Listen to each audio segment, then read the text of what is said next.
Intermediate విద్యారంగంలో అగ్రగామి మన NSR impulse education institution. IIT JEE అయినా నీట్ అయినా తిరుగులేని విద్యా సంస్థ NSR impulse. Good morning. Today's topic is a liquid state.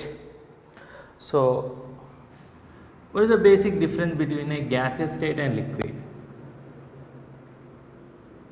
In gases, thermal energy is greater than intermolecular forces of attraction. Thermal energy is greater than intermolecular force of attraction, due to which gas molecules are present at a distance from each other. But in liquids, intermolecular forces of attraction predominates over thermal energy or kinetic energy, due to which the molecules are closer to each other. The molecules are closer to each other. So what happens? Because of this, the properties of the liquids are different from that of gases. Liquids and in solids, the intermolecular forces are much greater than thermal energy, and hence the packing of molecules is highly close. They are tightly packed. But here, compared to gases, they are closely packed. Compared to solids, they are less closely packed. Here, due to this stronger intermolecular forces, liquids, they attain the shape of container. They attain the shape of container. They have the flowing nature, right? But solids, they do not flow, they do not move. But liquids, they can flow, right? The difference is here, although they are closely packed, they are not tightly packed as closely as or tightly packed compared to solids, because in solids the intermolecular forces are much higher than thermal energy. Let us study some important properties of liquids, right? Like vapor, pressure.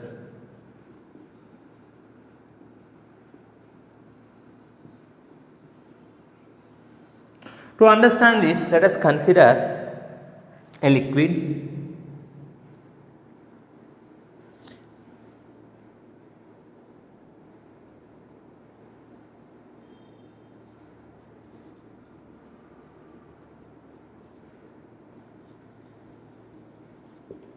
Evacuated vessel. So we take a closed container, we apply vacuum, we remove all the gas, all the air that is present in it. Then we fill it with some liquid partially. Fill it with some liquid partially.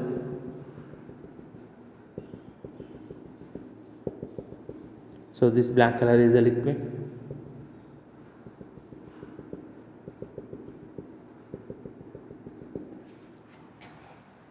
So we are filling the container partially with the liquid. As soon as we fill it, since it is evacuated, to fill this remaining part, the liquid starts evaporating. So rate of the liquid start evaporating, which is a surface phenomena which depends upon temperature and intermolecular forces. Some portion of the liquid starts evaporating to fill the remaining part of the container. So initially more liquid is present, slowly the evaporation starts, you will get some vapors. So initially the rate of evaporation is high, more and more liquid converts into vapor. The pressure exerted by the vapor on the walls of the container, we call it as vapor pressure. As the process continues, more and more vapor forms. At certain point, there exists an equilibrium between rate of evaporation and rate of condensation. So the pressure exerted at this stage at equilibrium, we call it as equilibrium vapor pressure. Equilibrium vapor pressure or saturated vapor pressure.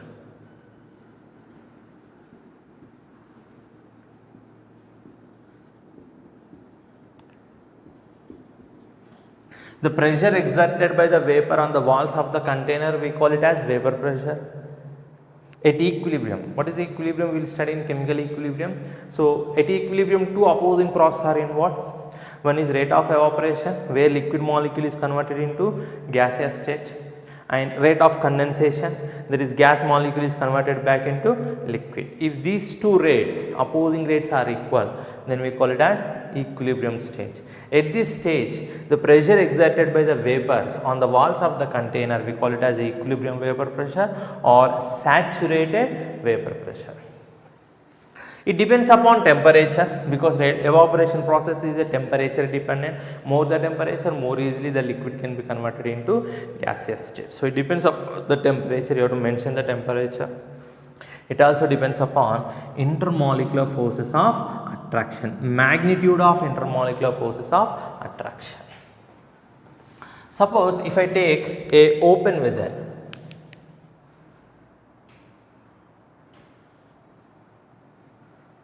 here I am taking a open vessel.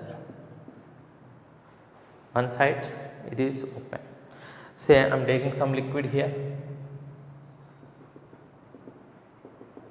Let us assume water, no problem. So what happens? Rate of evaporation may take place, that depends upon the temperature, since it is a surface phenomenon. But if you want to evaporate instantaneously, you have to supply heat. We have to heat it. We are increasing the temperature. We are supplying heat energy. The heat energy we are supplying is used in two ways. One, to overcome intermolecular forces of attraction. To overcome intermolecular forces of attraction.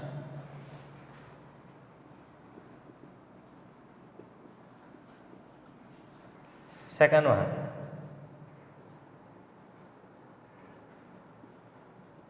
to overcome external resistance.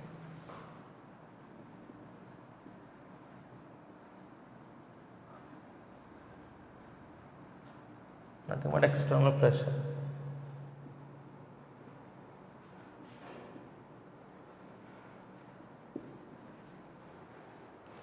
The heat which we are supplying is utilized, right, to overcome intermolecular force of attraction. In liquids, intermolecular force of attraction are greater than thermal energy. So there is stronger intermolecular forces of attraction. So imagine these molecules at the bottom, and these molecules at the top. When you heat it, these molecules which are in contact with the vessel, first the vessel will be heated at the bottom. The molecules that are in immediate contact, they are heated, they gain heat energy, that means their kinetic energy increases. So as the velocity increases, they rise to the surface and the cold molecule replace their places. The molecules having high kinetic energy, they rise, whereas the cold molecules come to the bottom, and this process continues.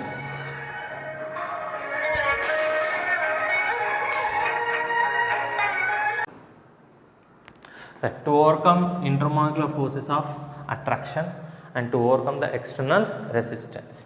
So what we are studying is, when you heat it, the molecules at the bottom are first heated, they gain kinetic energy, they rise to the surface. The molecules that are present on the top, they are cold, they come to the bottom and their kinetic energy increases. This process continues in such a way that the average kinetic energy of all molecules increases. So after that a point is reached where intermolecular forces of attraction becomes less than thermal energy or kinetic energy. So once this point is reached, the molecules will go into vapor state or gaseous state, right. They try to escape into the atmosphere, since it is open to the air. Here we have atmospheric air. Atmospheric air, right. So what we know, pressure of atmosphere is 1 atmosphere. The air that is already present, right, it offers resistance to the incoming gas molecules, they do not easily allow. So this molecule which is rising, which is going into the vapor state or gaseous state, has to overcome the resistance offered by the air.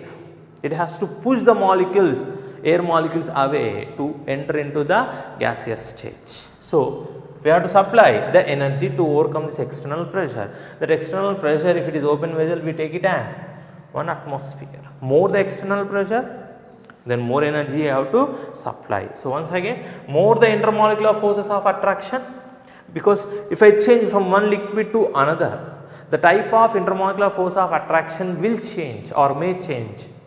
If the magnitude of intermolecular forces of attraction increases, then you have to supply more heat energy. That means the temperature where it converts into vapor state is more. If the external pressure is more, that means resistance will be more, resistance to the incoming gas molecules will be more, then you have to supply more energy. So, the temperature where the vapor pressure of this liquid becomes equal to external pressure or atmospheric pressure, we call it as normal boiling point. It is the temperature at which the vapor pressure of the liquid becomes equal to external pressure or 1 atmosphere. We call it as normal boiling point. So, it is the temperature. So, pressure should be 1 atmosphere. If pressure is expressed in bar, if it is 1 bar, then it is called as standard boiling point. Standard boiling point. So, what is boiling point? It is the temperature where vapor pressure of the liquid becomes equal to external pressure. If it is exposed to atmosphere, that external pressure should be taken as 1 atmosphere. So, higher the intermolecular forces, more energy you have to supply, that means boiling point will be more. Higher the external resistance, more energy you have to supply, that means boiling point will increase. So, it depends upon these two factors. So, let us take one example. Say we are at sea level, this is a reference point. Say you are going uphill, this is hilltop. So, when you climb the hill, the air becomes thin, that means the pressure, atmospheric pressure present at sea level, which is 1 atmosphere, as you climb the hill, it becomes less than 1 atmosphere. That means on the top of the hill, the external pressure decreases because air becomes thin. That means the external resistance decreases. Therefore, if I take water which boils around 100 degrees Celsius at sea level, will boil at less than 100 degrees Celsius, because on top of the hill external pressure will be less, atmospheric pressure will be less than 1 atmosphere. Since the pressure is decreasing, external resistance is decreasing, water boils at low temperature on the top of the hill. That is why people cook their food by using pressure cooker.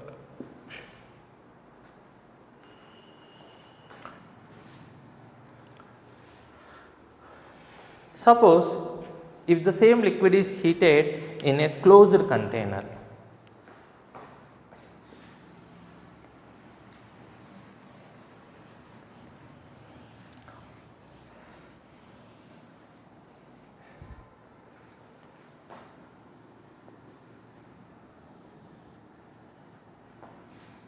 if I take a closed container,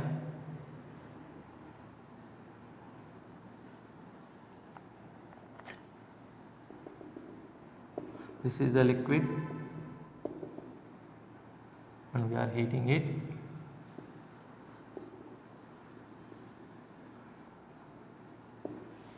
Now what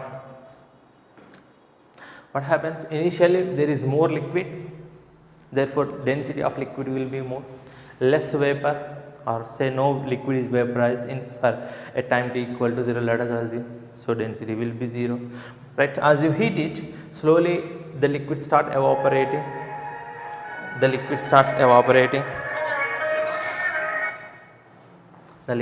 evaporating. So you will get gas molecules here. So the density of the vapor slowly increases. Initially it is 0, slowly it will increase. So at any time t, right, since you have more amount of liquid, its density will be more, the vapor density will be less. So there is a clear boundary separation. There is a clear, this surface itself separates this vapor phase and liquid phase. The surface itself separates the two phases. This itself is the boundary. There is a clear boundary between vapor and liquid. But if you still continue, a stage is reached. As you heat it continuously, what happens? More and more liquids will convert into vapor. Right? Thereby what happens? The density of liquid slowly decreases, whereas the density of vapor increases. A point is reached where density of vapor and density of liquid becomes same, which we call it as critical point, and the temperature is called as critical temperature. At this temperature, there is no clear separation, clear boundary between vapor and liquid phase. These two, they merge and exist as a single phase. Once again, initially we have only liquid. The density of liquid is high, there is no vapor. When you start heating, liquid slowly convert into vapor. So as you heat, some amount of liquid start converting into vapor. Therefore, slowly the density of vapor slowly increases, density of liquid decreases. But remember, density of liquid is still greater than density of vapor because you have more amount of liquid. As the process continues, more and more liquid converts into vapor. As this process takes place, more and more vapor is formed, therefore its vapor density increases, liquid density decreases. A point is reached where both densities becomes equal. The temperature we call it as critical temperature. At this temperature, there is no clear boundary between vapor phase and liquid phase. Both they intermix, they intermatch and exist as a single phase. Before that, there are two different phases and there is a clear cut boundary, vapor separate and liquid separate. So at critical temperature, density of vapor is equal to density of liquid. This is important point. So initially, density of liquid greater than density of vapor. But as the process continues, at critical temperature, both densities becomes equal. Here there are two phases, there is a clear boundary. Here there is only one phase, they merge one into other. The meaning of phase we will study in chemical equilibrium.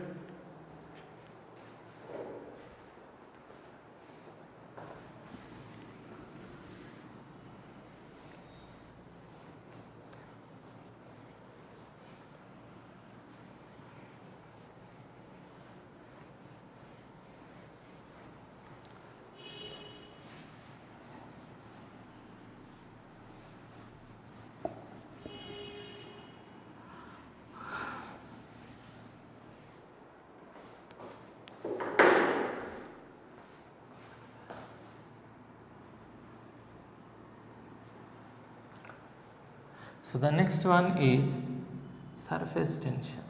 The next property is surface tension. Let us consider some liquid in a container. So I am considering the molecule in the bulk at the center. It is surrounded by other molecules. It is surrounded by other molecules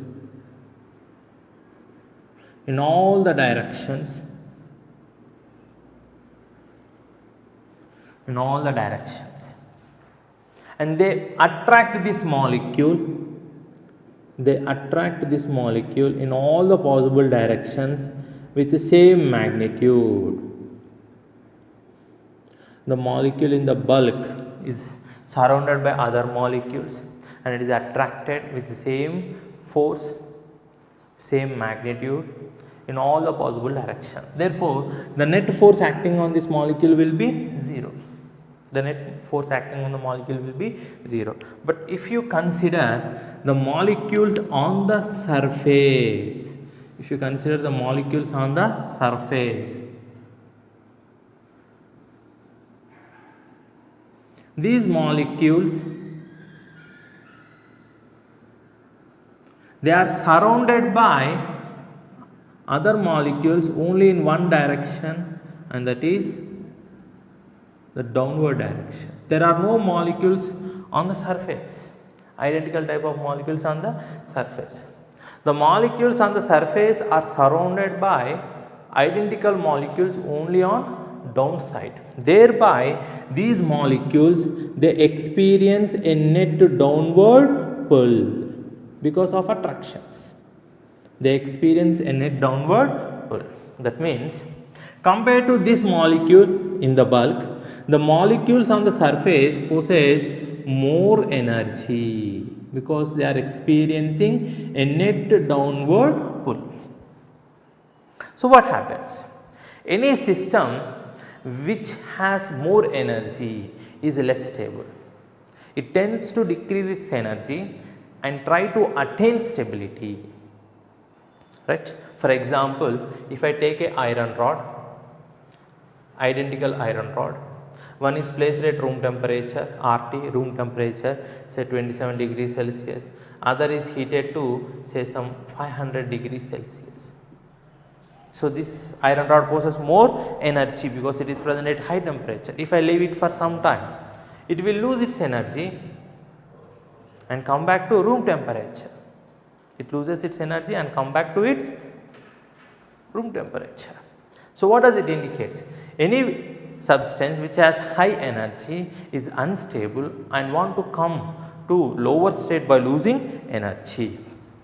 I am applying the same concept here. Compared to the molecules in the bulk, the molecules on the surface possess more energy. Therefore, the liquid tries to have minimum number of molecules on the surface. They try to attain minimum surface area. If it has minimum surface area, the surface area is because of the molecules on the surface. If it has minimum number of molecules on the surface, then its surface area will be less. So, liquid tend to minimize the surface area. Liquid tend to have minimum number of molecules. If they have minimum number of molecules, their energy can be minimized. So, in that process, liquids try to attain a spherical shape because the spherical shape has minimum surface area. So, if I take this spherical shape and if I want to increase its surface area by 1 unit, say this unit, I want to increase its surface area. What I have to do? I have to pull a molecule from the bulk and place here. I have to pull a molecule from the bulk and place on the surface. If I want to increase its surface area, say by this, I have to pull this molecule to the surface. To move this molecule from the bulk to the surface, I have to spend some energy because I have to overcome this intermolecular force of attraction. The energy required to increase the surface area, surface area of liquid by 1 unit, we call it as surface energy. It is the energy required to increase the surface of a liquid by 1 unit. We call it as surface energy, and its units are joule per meter square. Energy required per unit area. Now, what is the surface tension? It is the force acting per unit length on a line drawn perpendicular to the surface. Force acting per unit length perpendicular to the line drawn on the surface. Due to the net downward pull experienced by the molecules on the surface acts as a membrane. The force acting per unit length on the line drawn perpendicular to the surface, we call it as surface tension.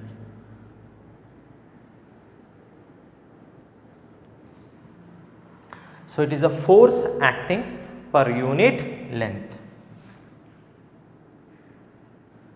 Newton millimeters.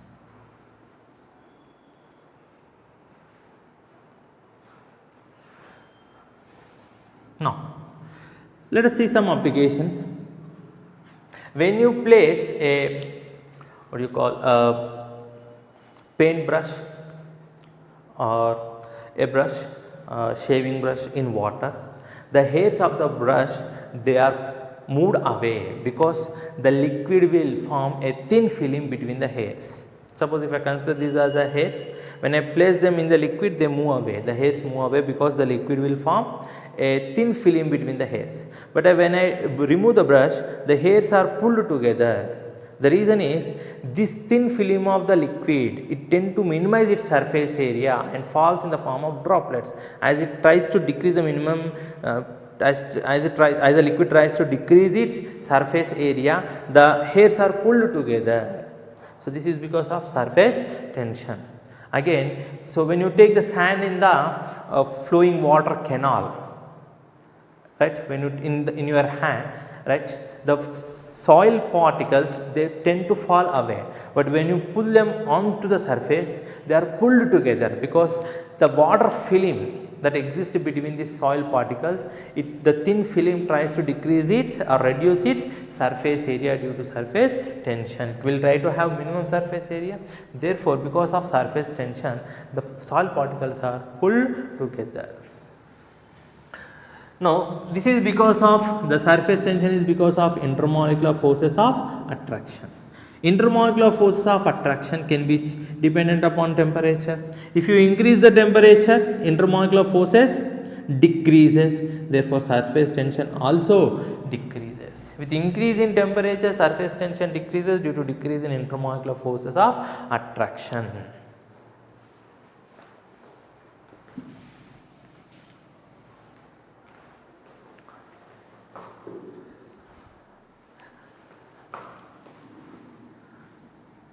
Next, viscosity.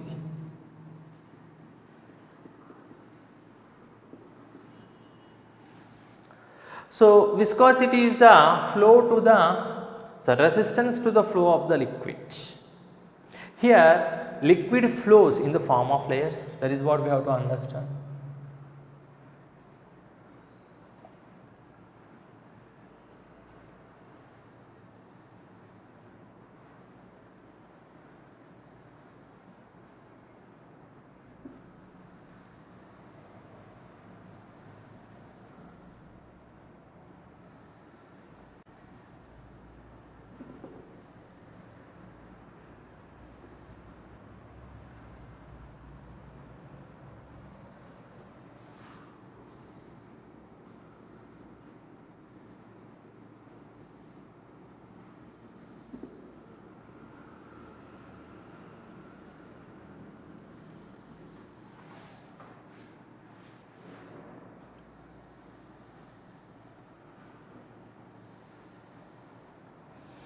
So, imagine there are layers like this, there are layers present like this, right, or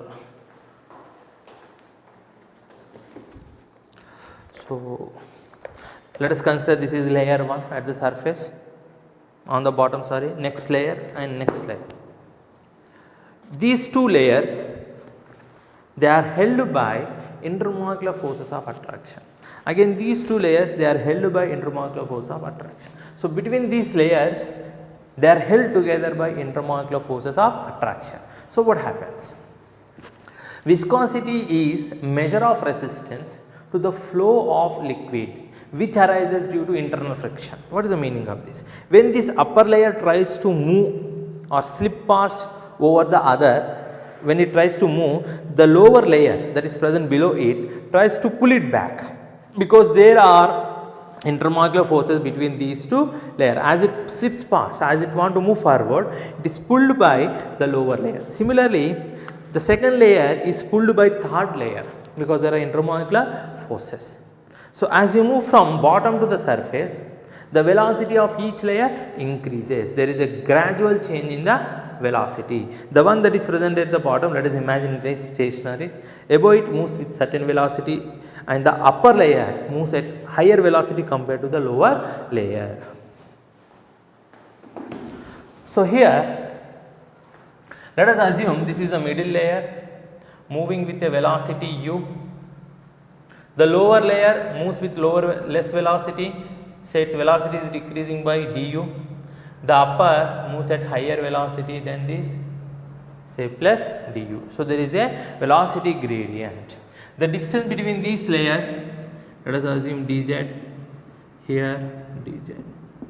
So you can see there is a regular velocity gradient. This type of flow we call it as laminar flow.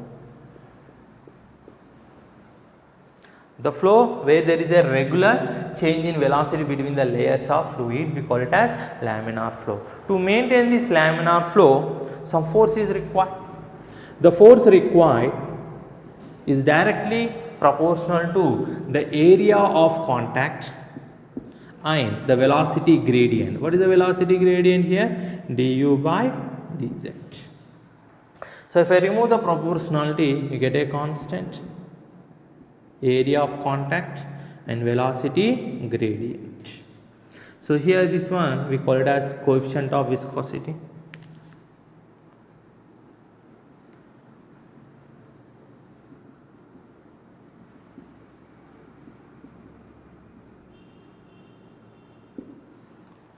That is the parameter.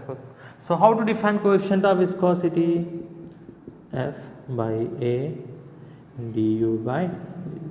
So it is nothing but the force when velocity gradient is 1 unit and area of contact is 1 unit. So force required per unit velocity gradient per unit area, we call it as coefficient of viscosity. Its units are poise, or you can express in Newton second meter power minus 2.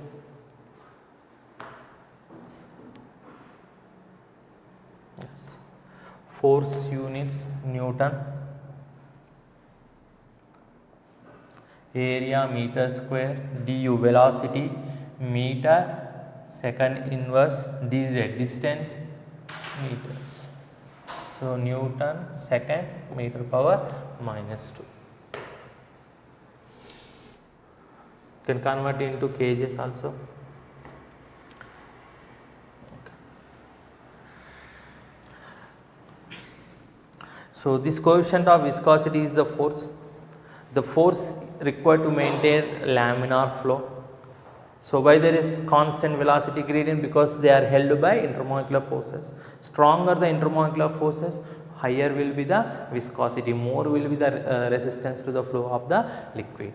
But when you increase temperature, the intermolecular forces between the layers decreases, resistance to the flow decreases, that means viscosity also decreases. So with increase in temperature, surface tension, viscosity both decreases.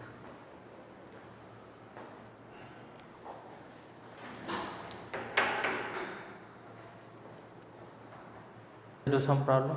Gases X, Y, Z, P and Q have van der Waals constant A and B in CGS units as shown below. So we have 5 gases X, Y, Z, P and Q. What is given? Their van der Waals constant A and B are given. So what we have to find? The gas with highest critical temperature. How do you calculate critical temperature? This is the formula 8A by 27BR. 27 and R are constant, 8 R, 27 are constant. So Tc is proportional to A by B. So what we have to do? We have to find A by B values, right? So for X, A by B value is 6 by 0.025. So this is approximately will be equal to 240. So for gas Y, A by B value is equal to 6 by 0.5. So we will get around 40. For gas Z, A by B value is 20 by 0.1, that is equal to 200. For gas P, A by B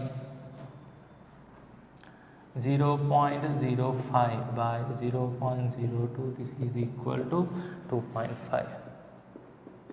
For gas Q, it is 150. What we require? Highest critical temperature. Tc is proportional to A by B. Highest critical temperature means highest A by B value. So highest A by B value is for gas X. So your answer is gas X. At high temperature, at high pressure, Van der Waals equation becomes. So what is Van der Waals equation? P plus A by V square, V minus B equal to RT. If pressure is high, then A by V square can be neglected. A by V square can be neglected. We have already studied this. So P into V minus B equal to RT. PV equal to RT plus PV. So option D is correct.